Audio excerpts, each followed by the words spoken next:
Hello, my name is Peter Sirr, and I'm very glad to be here in virtual Crossways, and I'm going to read you a few poems. The first one is called Desire, and it's kind of a hymn to bookshops. Well, kind of, I suppose. Desire. Reconstruct me from a closing bookshop, from the panic of shelves where old cars trick the spirit, manuals of self-repair, gods, geography, money, and little time. Sniff the air in poetry. Lay a blanket down and wait where a furious concentration hunches over. Teach yourself Amharic, Aramaic. There's hardly time to say hello. Hardly a hair's breadth of the language to take away. Enough to be silent in. Enough to watch the insistent dust mote grow its mountain. The dromedaries appear. Someone is arguing in Old Norse. The sun wakes up in Persian, and I'm walking out with grains of light, pyramid crumbs.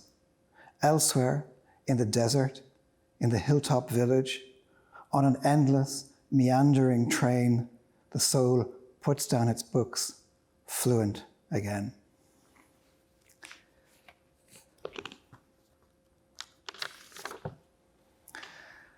The next one is called Advice from the Editors, and I wrote it because I actually got this advice. So, advice from the editors. Can we agree one or two things, approaches? We don't want everything. For example, no line should show signs of obvious illness. We would like a poetry without contagion. No nurses, no distances, no rainbows, scrubbed hands, or daily exercises. Lines, gloved or masked, shall not be admitted. We would like also to add birdsong. Animals without flight are acceptable, though fewer foxes unless fantastic. No flowers unless with thrilling detail, gorgeous fragments. What we want, wild things, wild people, a kind of savagery, savage delight, savage despair. If your window has a dull aspect, liven it up. Look to the planets circulating in your room. Oh, my fierce ones, we will not always be in the woods. Time is out there even now, shrinking the distances. My apologies. There are lives beyond this. There's a hunger no grief can satisfy. Though we will, of course, consider everything with our usual care.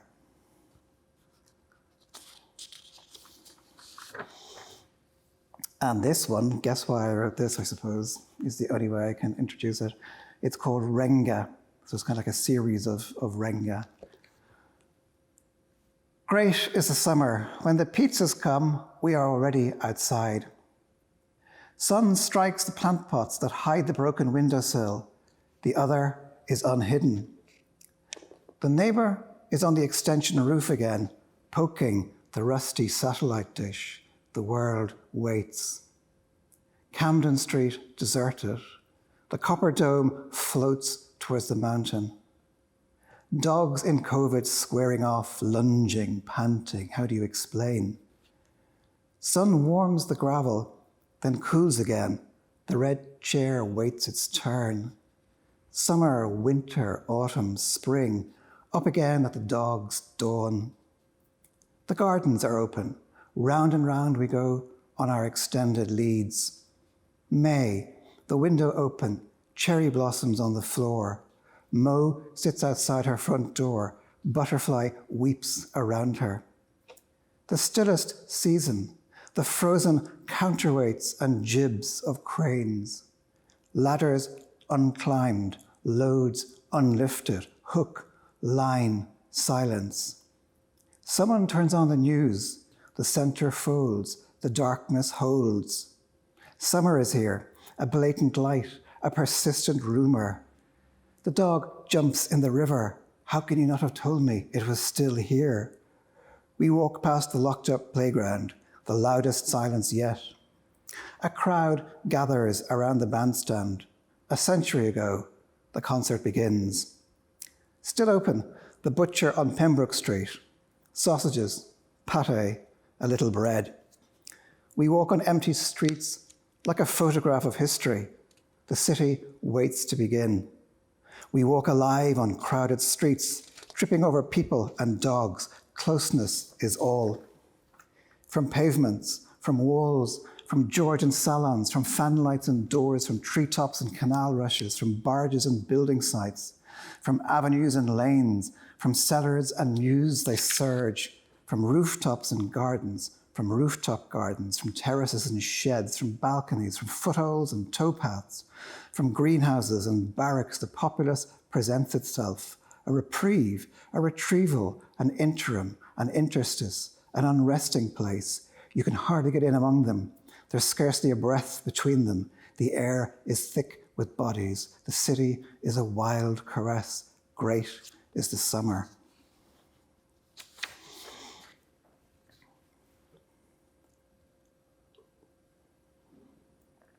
What happens when a creature as fantastic and enormous as a whale dies?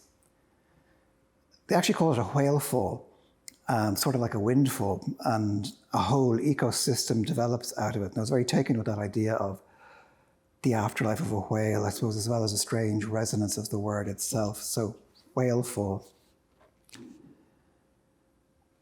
Every so often, a windfall whale will blow through the depths, and where it lodges, the pitch black waters begin to stir.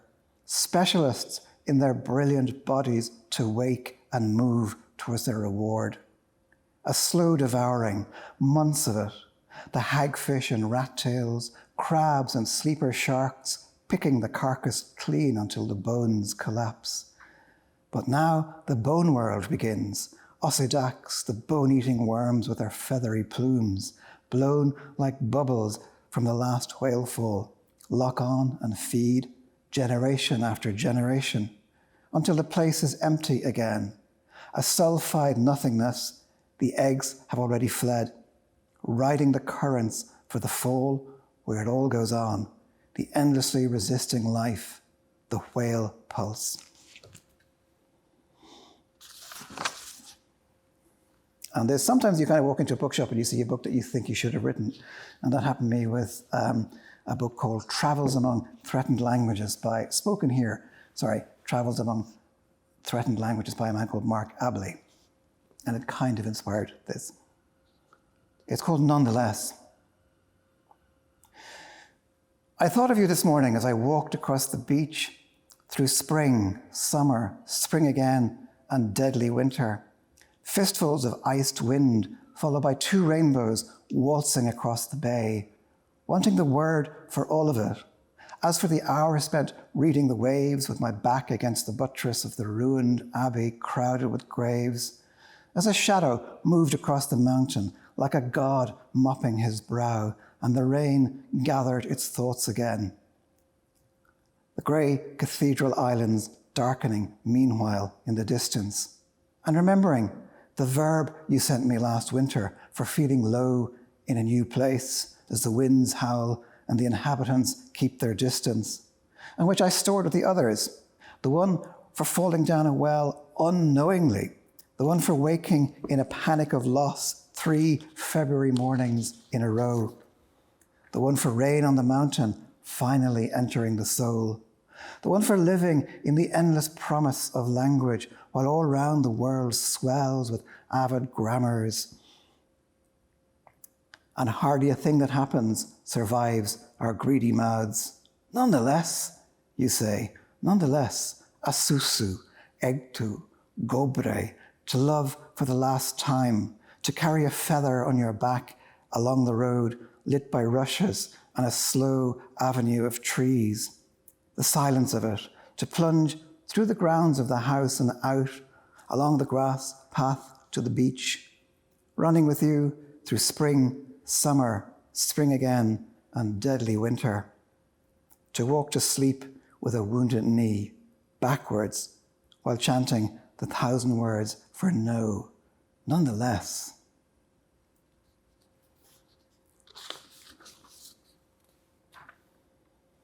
You know, those sort of strange things they put in the ground sometimes, kind of time capsules, to preserve bits of, this world for future generations, like the one they sent out to outer space. What was it called? The Voyager. And so I suppose this poem plays with that idea of collecting the things that we most value. It's called a Capsule. When it came to it, nothing we wanted would fit. We stood on the road and packed what we could, the tickets and music and sealable wit, whatever we had, whatever thought good. What we should have offered, we couldn't transmit, the flare of a season, the sunlit wood. We sent you the tomb, but the body had fled. We stood by the window and watched the light flit. We reached out to take it, but wrapped up instead the pages and proofs, the buckle and kit. When you open the capsule and examine what's in it, consider what isn't. For all that we had, as we fiddled with clasps, as we stood on the road, when it came to it, nothing we wanted would fit. John Rock said of his 1756 map of Dublin that he had put every single building in the city in it. There was nothing that wasn't in it. I'm not sure if that's true or not, but I was very taken with this idea of kind of total inclusivity. And so I wrote this poem called The Mapmaker's Song, which is not really about John Rock, but he gave the idea in any case. The Mapmaker's Song. The mapmaker downed his tools. I've caught it. Every alley, every street, every fanlight and window ledge, the city fixed and framed. Now I want everything else. I want to be a historian of footsteps, a cartographer of hemlines and eyelids. I want to catch what the pavements say when they sing to each other in their deep laboratories, plotting every journey since the place began. I want the whole unlosable database, the repeating place, kings stalking the server farms, tailbacks and looped alarms. I want to be where brushstrokes flicker on a bank of screens, where graveyards tilt and quiet populations crowd the air, their quarters risen again, their furniture smashing through the floors. I want to stand at the center of a great clutter, mapping ashes, mapping bones, archivist, enumerator, hanger-on, signing the returns of an infinite census. I want to be, beyond everything I've reached or drawn, not much at all, or all there is, a geographer of breath, a curator of hands. I want to lie in the atrium of the Museum of the Fingertip and touch, touch, touch.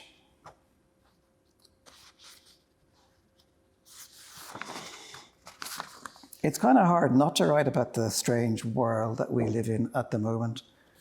And in a way, I've been trying, I suppose, like maybe not to, but here's one that was written last March. And it's just called Ode. The streets are empty, but a crowd has gathered in the air.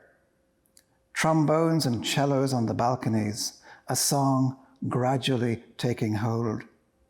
The music invents a square where all of us slowly appear. A plainclothes orchestra surprising ourselves. Like the flash mob we watch together. First, the lone double bass like a statue coming alive. Then the bassoon and violins. The rushing brass like firemen looking for a fire. The shoppers dropping their bags and pumping the ode. The man in the t-shirt turns to us, his hands in the air. We're the city now and the square, leaping from our strange disguises to sing to each other across the darkness. This is another short poem, which doesn't mention the dread word or the dread time. It's just called News. And it's just just out walking alongside the canal near where I live. News. A cormorant is reading his newspaper in the square, utterly absorbed. He has spread the edges as wide as they will go and is in no hurry. He looks up from the newsprint to consider the sky and glances at us like, I think, an old colonel distracted from the racing by the chatter of loiterers, gulls, the beginnings of cricket in the break between classes. They're learning English. I'm learning canal light and cormorant. My book open, fingers moving from feather to feather.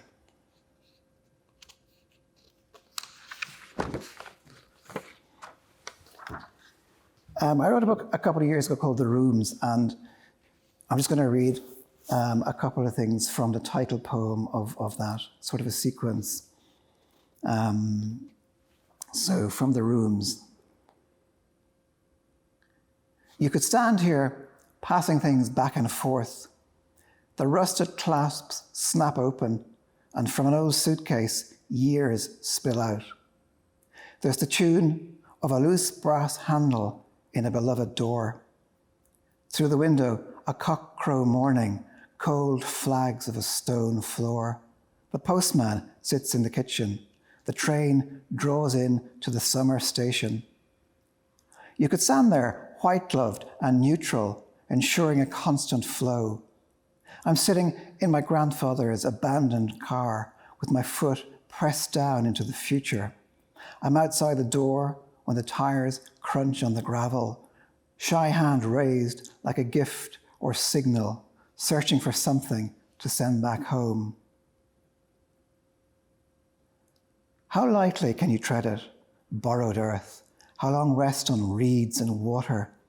The birds and trees between their covers, the firewood laboured, worked up, the whole place coming on as if concocted.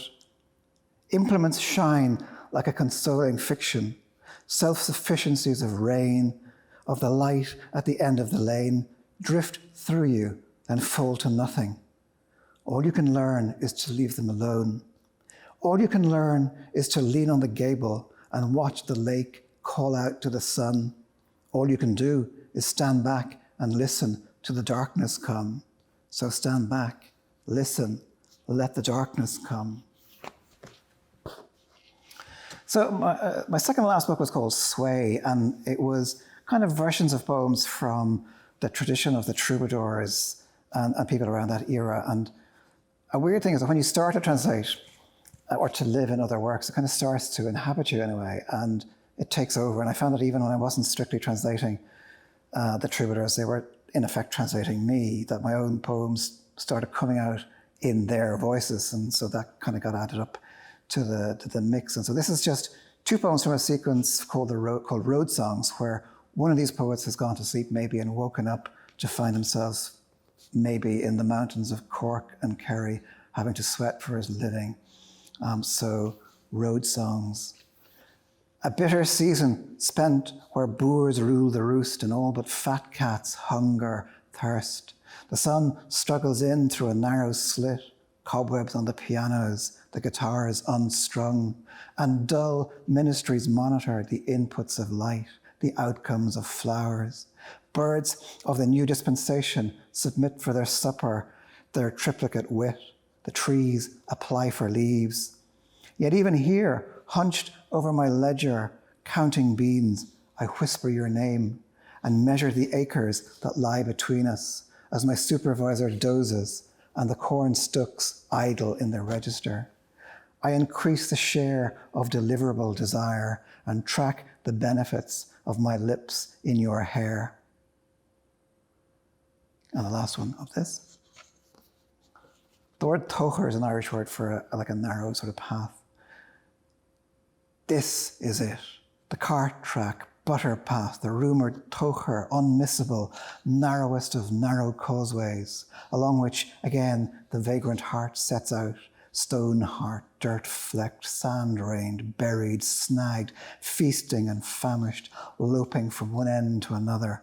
I stand on a stile, inhaling, see, close the gate where goats bleat and old cars rust in the grass. Boreen to mountain, dune grass to sea, my geography of desire. The poem steps before me, crossing a stream, climbing the stony path. Bramble heart, harried and stumbled, lifted and slowed, paused in the gap, nailed to itself on its way to you.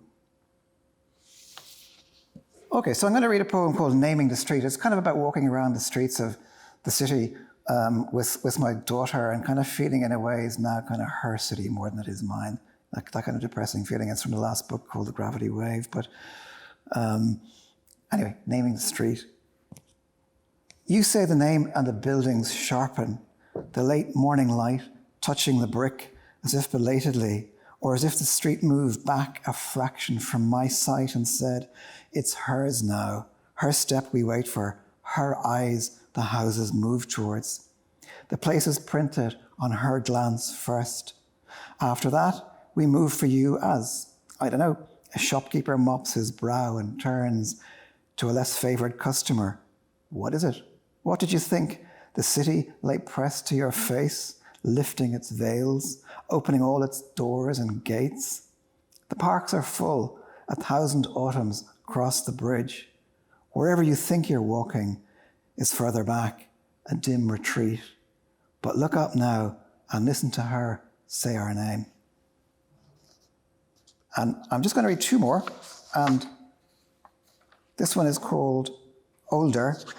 And I suppose it's just a poem in memory of my father, but it's that kind of point where you realize that you're now, or in my case, that I was older than my father had ever been. Another depressing thought. Older.